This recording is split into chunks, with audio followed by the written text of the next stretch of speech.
चुनावी मौसम में वोटरों को लुभाने के लिए हर पार्टी ने अपना पिटारा खोल दिया। ये पार्टियां अपने घोषणा पत्रों में तमाम लोक लुभावने वायदे कर रही हैं। दिल्ली से लेकर जयपुर तक और जयपुर से भोपाल तक चुनावी वायदों का पिटारा खुल चुका है। तमाम पार्टियों के घोषणा पत्र जारी हो रहे हैं। हम इन घोषणा पत्रों के घमासान पर पूरी रिपोर्ट आपको दिखाएंगे, लेकिन शुरुआत करते हैं मध्य प्रदेश की महाभारत से, जहां इन दिनों बीजेपी और कांग्रेस में जमकर पोस्टर वॉर जारी है। और ताजा मामला दिग्विजय सिंह ने बीजेपी के विज्ञापनों को लेकर उठाया है। दिग्गी का यह आरोप है कि बीजेपी के विज्ञापनों में इस्तेमाल की गई तस्वीरें और आंकड़े झूठे हैं।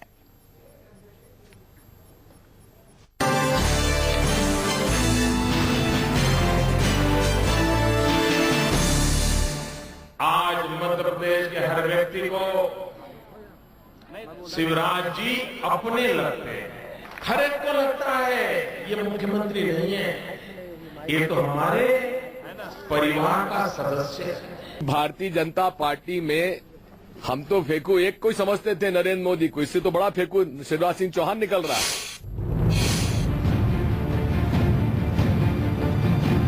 क्या शिवराज सिंह मध्य प्रदेश के सबसे बड़े विकास पुरुष हैं, जैसा कि नरेंद्र मोदी फरमा रहे हैं?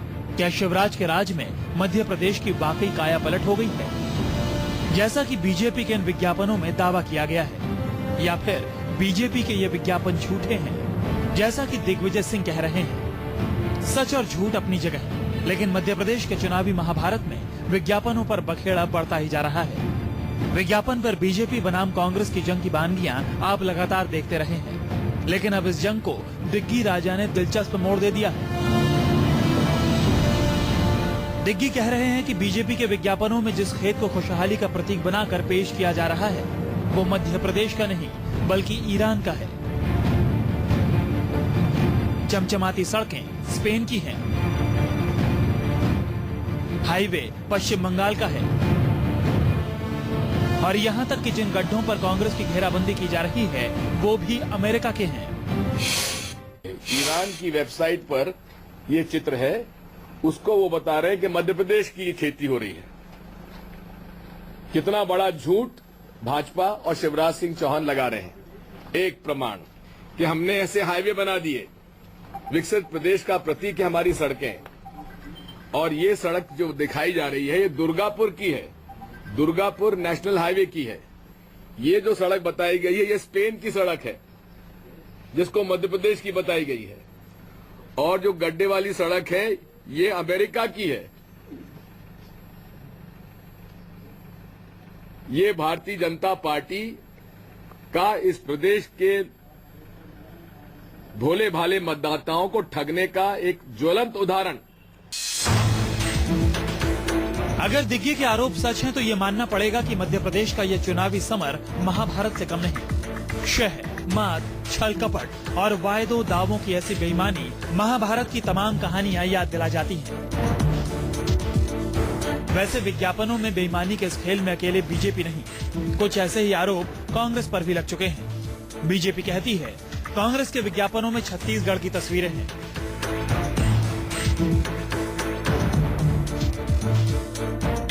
लेकिन फिलहाल सवाल बीजेपी के विज्ञापनों पर उठ रहा है और पार्टी नेताओं के पास इसका कोई ठोस जवाब नहीं। देखिए, वो मध्य प्रदेश के रोड है। जगह बता दीजिए कौन सी रोड है? वो पूरा डिटेल हम दे देंगे आपको। अनंत कुमार बगलें झांक रहे हैं। उनके जवाब में भरोसे की कमी साफ साफ झलक रही है। लेकिन जहां तक मध्य प्रदेश में विज्ञापन वॉर का सवाल है तो बीजेपी भी पूरी ताकत से मैदान में खड़ी है। बीजेपी ने कांग्रेस के विज्ञापन में शिवराज की तस्वीरों पर चुनाव आयोग से शिकायत की है। शिवराज सिंह चौहान पर राहुल गांधी की टिप्पणी का मामला भी चुनाव आयोग के सामने उठाया है। उन्होंने तुरंत भारतीय जनता पार्टी को चोरों की पार्टी, लुटेरों की पार्टी छत्तीसगढ़ की एक सभा में कहा, जो कि शुद्ध रूप से आदर्श चुनाव आचार संहिता का उल्लंघन है और चुनावी कानूनों का उल्लंघन है। इस युद्ध में अब तक कई उतार चढ़ाव आ चुके हैं, लेकिन आगे आगे देखिए होता है क्या। प्रवीण दुबे, भोपाल, न्यूज़ 24।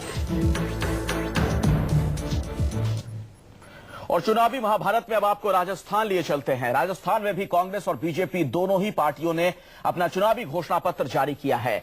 लंबे चौड़े वायदों की बौछार यहां भी जमकर की गई। कांग्रेस ने 5 लाख लोगों को रोजगार देने का वायदा किया है, तो बीजेपी कह रही है कि वो 15 लाख लोगों को नौकरी देगी। कांग्रेस का दावा है कि चुनाव में उसकी जीत हुई तो बिजली के क्षेत्र में राजस्थान को आत्मनिर्भर बना दिया जाएगा। वहीं बीजेपी किसानों को 24 घंटे बिजली मुहैया कराने का वादा कर रही है। बीजेपी ने गुर्जरों को 5% आरक्षण का मुद्दा भी एक बार फिर से उछाल दिया है।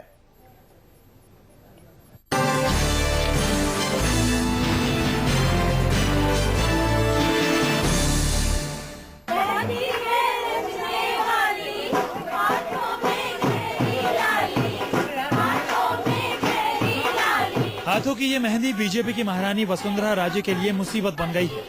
राजस्थान के रण में किला फतेह करने उतरी वसुंधरा राजे ने चुनाव प्रचार का कुछ इसी अंदाज में रंगारंग आगाज किया था।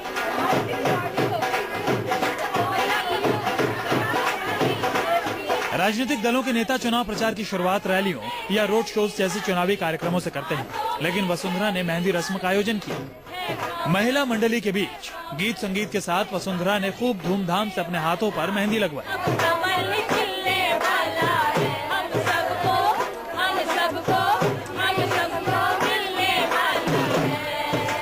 एक मौका ऐसा भी आया जब महारानी के कदम भी थिरके।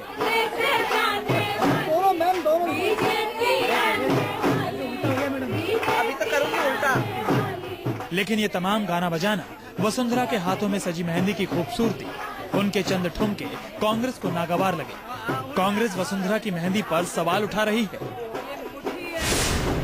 मेरी आपत्ति है कि वो हाथों के ऊपर जो मेहंदी लगा के मेहंदी जो कमल का फूल है, मेहंदी लगाई। मैंने फिर बार बार कहा कि मेहंदी लगा, इससे हमें कोई आपत्ति नहीं, लेकिन जिस तरीके से पार्टी का चुनाव चिन्ह का जो वो प्रचार कर रहे हैं उसको लेकर आपत्ति।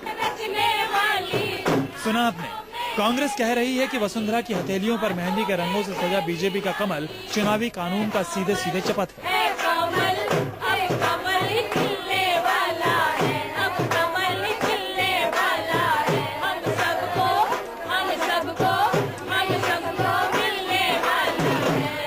तो उधर बीजेपी कह रही है कि चुनावी रैलियों में हाथ तो राहुल भी खूब हिलाते हैं, तो क्या बीजेपी हाथ काटने की मांग करे? नमस्कार करेगा नहीं, राहुल गांधी हाथ को हिलाएगा नहीं। क्या राहुल गांधी जब यूं हाथ हिलाते हैं तो वो चुनाव चिन्ह नहीं है? लोगों के हाथ हैं सबके, चुनाव चिन्ह तो हाथ ही है ना, वो सबके हाथ हैं, तो क्या सबके हाथ को हटवा दें? तो ये हाले चुनाव है।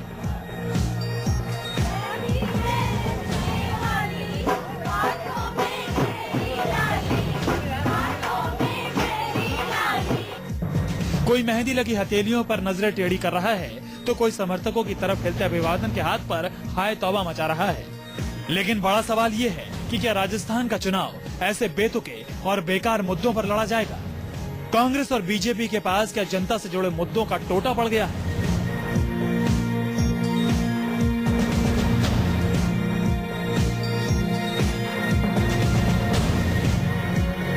धीरज भटनागर, जयपुर, न्यूज़ 24।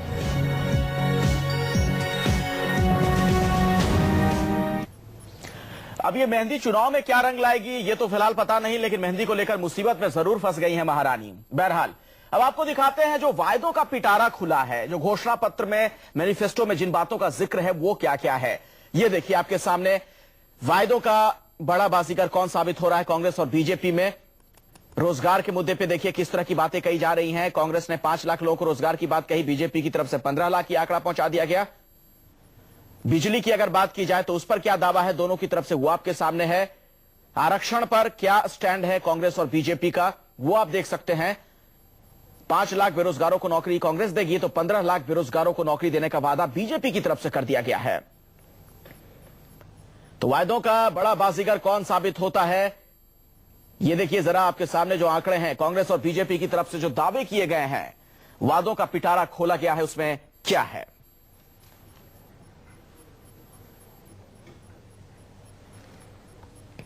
दिल्ली में भी वादे किए जा रहे हैं। दिल्ली की खबरों का अगर रुख करें तो दिल्ली में आज आम आदमी पार्टी ने अपना चुनावी घोषणा पत्र जारी कर दिया।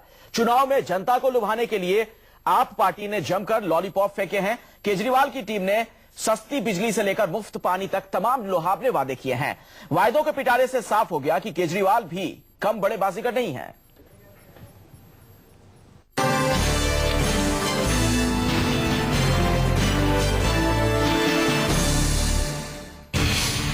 वायदा नंबर 1, 50% सस्ती बिजली। तो बिजली की दिल्ली की तमाम व्यवस्था को बदलने का संकल्प लेते हैं।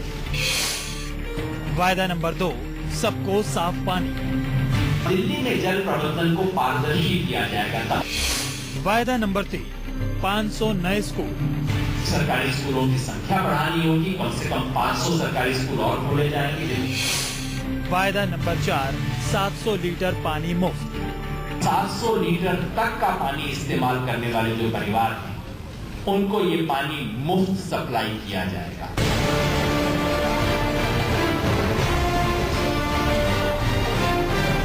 बेशक केजरीवाल सियासत के नौसिखिए हैं, बेशक केजरीवाल को चुनावी राजनीति का कोई तजुर्बा नहीं, लेकिन चुनावी बिसात पर मोहरें चलने में वो कांग्रेस और बीजेपी से कम माहिर नहीं। केजरीवाल की आम आदमी पार्टी का ये घोषणा पत्र इसका सबूत है कि वायदों की बाजीगरी में केजरीवाल का भी कोई जवाब नहीं। जरा घोषणा पत्र के पन्नों पर नजर दौड़ाइए, आप समझ जाएंगे कि केजरीवाल ने कितनी दूर की कौड़ी चली है। उन तमाम मुद्दों पर केजरीवाल ने लोक लुभावन वायदों की झड़ी लगा दी है, जिसका किसी न किसी सूरत में आम आदमी से ताल्लुक है। वायदा नंबर 5, 15 दिन में लोकपाल। वायदा नंबर 6, पूर्ण राज्य का दर्जा। वायदा नंबर 7, मेट्रो किराए में छूट। ऐसा मुमकिन नहीं कि इंडियन रेवेन्यू सर्विस में ऑफिसर रहे केजरीवाल को इन चुनावी वायदों की हकीकत ना मालूम हो। वो ये जरूर जानते होंगे कि इन आसमानी वायदों को अमली जामा पहनाना कितना मुश्किल है। अर्थशास्त्र के जानकार केजरीवाल को पता है कि इन तमाम योजनाओं के लिए करोड़ों का खजाना चाहिए, वो खजाना जिसके लिए दिल्ली केंद्र सरकार की मोहताज है। वो दिल्ली को पूर्ण राज्य का दर्जा दिलाने का ख्वाब दिखा रहे हैं। वो दिल्ली पुलिस को दिल्ली सरकार की मातहत लाने का दावा कर रहे हैं, जबकि वो इन दावों की असलियत अच्छी तरह जानते हैं। खैर, चुनाव हैं तो वायदे दावे भी हैं।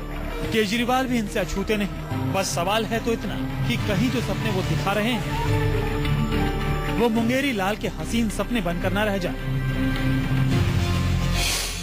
दिल्ली के विधानसभा चुनाव में पहली बार अपनी किस्मत आजमा रही आम आदमी पार्टी के इस घोषणा पत्र में लोक लुभावन वादों की एक लंबी फहरिस्त है, लेकिन ये वादे कैसे पूरे किए जाएंगे, इसके लिए उनके पास कोई ठोस रोड मैप नहीं। ऐसे में सवाल उठना लाजमी है कि कहीं ये राजनीतिक झुंझुना तो नहीं जो हर 5 साल बाद चुनाव के वक्त राजनीतिक पार्टियां इसे बजाया करती है।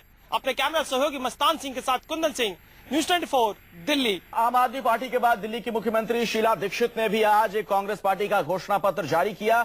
शीला दीक्षित ने राज्य में शासन के 15 साल के अनुभव का हवाला देते हुए ये कहा है कि अगर फिर से उनकी पार्टी सत्ता में आई तो वो दिल्ली के विकास के लिए और भी काम करती रहेंगी। शीला ने दिल्ली को ट्रैफिक जाम से मुक्त कराने के लिए डबल डेकर फ्लाईओवर बनाने का वादा कर दिया है। साथ ही राज्य को झुग्गी झोपड़ी से मुक्त कर गरीबों को मकान देने की बात कही गई है। इन सब के अलावा जीटीए, एमसीडी, एनडीएमसी के एकीकरण और महिला सुरक्षा के लिए स्पेशल पुलिस ट्रेनिंग देने का वादा भी किया गया।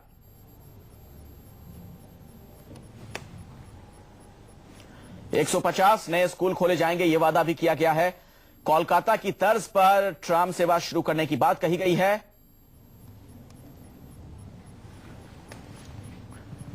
और अब हम आपको सुनाते हैं कांग्रेस का इलेक्शन मैनिफेस्टो जारी करने के दौरान शीला दीक्षित ने क्या कहा। बहुत ट्रैफिक जैम्स होते हैं, सब लोग आप लोग परेशान होते हैं, सब होते हैं कि ट्रैफिक जैम से इतनी चौड़ी सड़कें 47-48 फ्लाईओवर हो गए हैं, उसके बावजूद भी ट्रैफिक जैम होते हैं। तो अब हमने सोचा है कि डबल डेकर फ्लाईओवर बनाएंगे, जिसमें फ्लाईओवर के ऊपर एक और फ्लाईओवर हो और लोगों को परेशानी कम हो और ट्रैफिक जैम भी इससे कम हो।